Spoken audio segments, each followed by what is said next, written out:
और उनकी पत्नी सुजाता की चमचमाती महंगी कार बंगाल की एक पुरानी बस्ती की सुनसान गली में एक बेरौनक से पुराने मकान के बाहर आकर रुकती है। सुजाता, ये तुम मुझे किस जगह लेकर आई हो? ये तो कोई गरीबों की बस्ती लगती है। यहाँ ऐसा क्या है? हीराचंद की कुछ भी समझ में नहीं आ रहा था कि सुजाता उसे ऐसी अजीब सी जगह क्यों लाई है, जिस मकान में दिन में भी अंधेरा दिख रहा था और धुआं उठ रहा था। आप मेरे साथ अंदर चलिए, सब समझ जाएंगे। यहाँ हमारी हर समस्या का समाधान मिलेगा। सुजाता और हीराचंद आशंकित कदमों से उस मकान में दाखिल होते हैं। तभी उन्हें किसी महिला की बाहरी आवाज सुनाई पड़ती है। चले आओ, चले आओ। हीराचंद ने देखा कि उस मकान के अंदर अंधेरा था। अचानक हीराचंद की निगाह एक कमरे की ओर पड़ी, जिसके अंदर हल्की हल्की सी रोशनी आ रही थी और उस कमरे के अंदर से धुआं उठ रहा था। शायद उस कमरे के अंदर आग जल रही थी। है, ये किसकी आवाज है? यहाँ इतना अंधेरा क्यों है और ये धुआं कैसे उठ रहा है? मेरा तो यहाँ दम घुट रहा है। सुजाता और हीराचंद धीरे धीरे कदमों से उस कमरे के अंदर चले गए। अंदर वाले कमरे में बिखरे बाल वाली एक खूबसूरत सी बूढ़ी औरत सामने जल रही आग में एक मुर्गी की गर्दन काटकर उसका खून गिरा रही थी और मुर्गी का शरीर छटपटा रहा था। ये देखकर सुजाता को उबकाई आने लगी। हीराचंद ने सुजाता की ओर देखकर कहा, तुम ही मुझे यहाँ लेकर आई हो और खुद ही घबरा रही हो।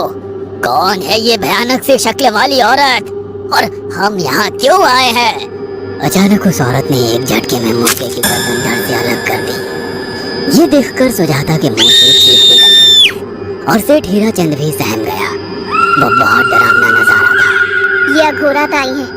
ये हमें अपनी काली तंत्र विद्या से संतान सुख प्रदान कर सकती है, इसलिए मैं आपको यहाँ लेकर आई हूँ। कैसी बात करती हो? जहाँ बड़े से बड़े डॉक्टर सफल नहीं हुए, वहाँ ये मामूली औरत क्या कर लेगी?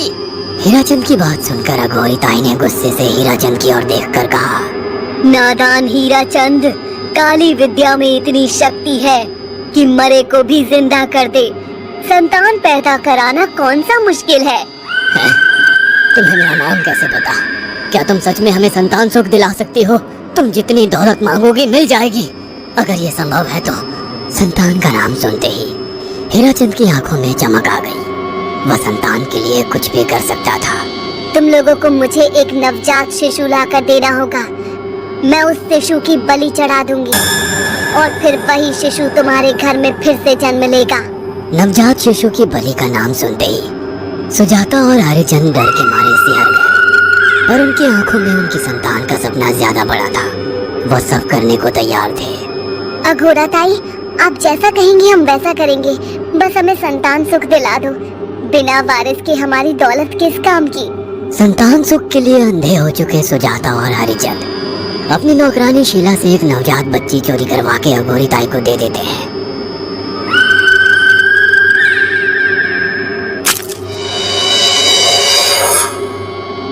उस शिशु की बलि से सुजाता गर्भवती हो जाती है। देखा आपने, अघोरा की तंत्र शक्ति।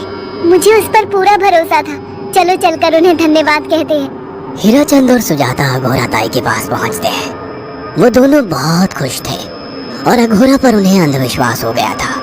अघोराताई, आप महान तंत्रिका है। आपने वो चमत्कार कर दिखाया जो बड़े बड़े डॉक्टर नहीं कर सके। ये काली विद्या है बेटा।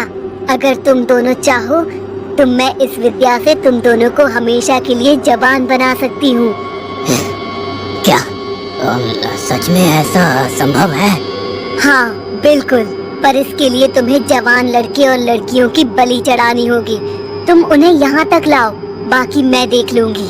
जवान रहने की लालच में अंधे सुजाता और हरिचंद एक अनाथ आश्रमों से हर रोज एक लड़की या लड़के को गोद लेने के बहाने अघोरी के पास बलि चढ़ाने ले जाने लगे।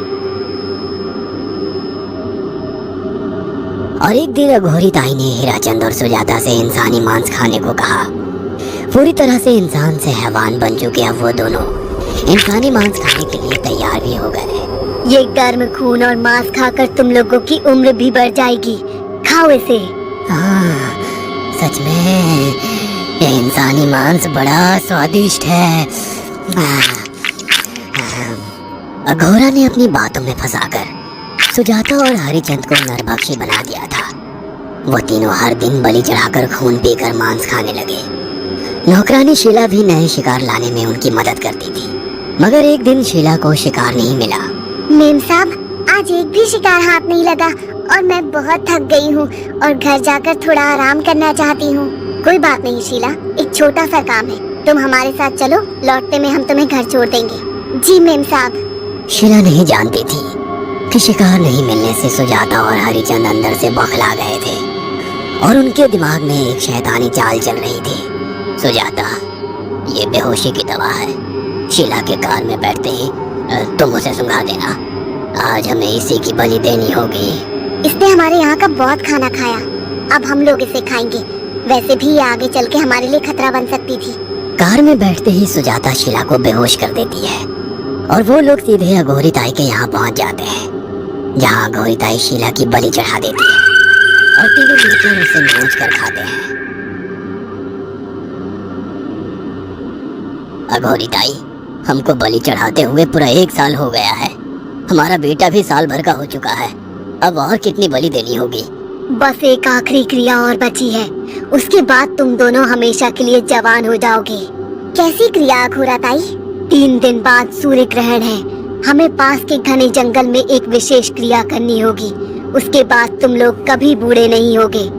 कितना अच्छा होगा, हम हमेशा जवान रहेंगे और सालों साल तक अपनी दौलत से ऐश करेंगे। हाँ, सच कहा। अघोरा ताई ने हमारे हर सपने पूरे कर दिए। 3 दिन बाद बंगाल के बियाबान जंगल में कोहरे और ओस से भीगे पेड़ों के बीच एक घने बरगद की बेलों पर कटे इंसानी सिर लटक रहे थे, जिसमें से खून टपक रहा था। काले जादू का सामान भी रखा था। कितनी भयानक जगह है ये, हर तरफ कटे हुए सर लटक रहे हैं। थोड़ी देर में सब समझ जाओगे। बैठ जाओ और मेरे साथ ये मंत्र दोहराओ। अघोरा, ये किन लोगों की कटी हुई गर्दनें हैं? आप यहाँ क्या करने वाली हो? हीराचंद की बात सुनकर अघोरा जोर जोर से हंसने लगी और उसने एक शैतानी हंसी हंसते हुए हीराचंद की ओर देखकर कहा, तुम जैसे ही लोगों ने अपनी इच्छाओं को पूरा करने के लिए इन लोगों की बलि चढ़वाई है और फायदा उठाया है। अब तुम दोनों आंखें बंद करके यहाँ बैठ जाओ और मेरे साथ मंत्रों को दोहराते जाओ। अघोरा ने सुजाता और हरिचंद को वशीकरण मंत्र और काले जादू के इस्तेमाल से सम्मोहित कर दिया और देखते ही देखते वो एक भयानक डायन में बदल गई और चीखती हुई बोली, अब मैं तुम दोनों की बलि चढ़ाकर अमर हो जाऊंगी, क्योंकि तुम लोगों ने 100 लोगों की बलि का खून पिया है।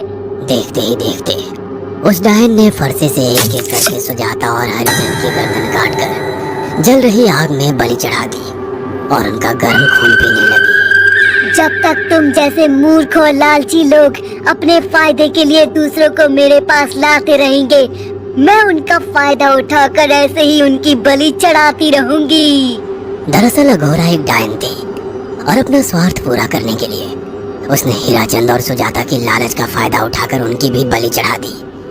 बुरे काम का बुरा ही नतीजा मिलता है। अगर आपको हमारी ये कहानी पसंद आई हो तो इसे लाइक और शेयर करना ना भूलें। साथ ही ऐसी और नई कहानियों के अपडेट्स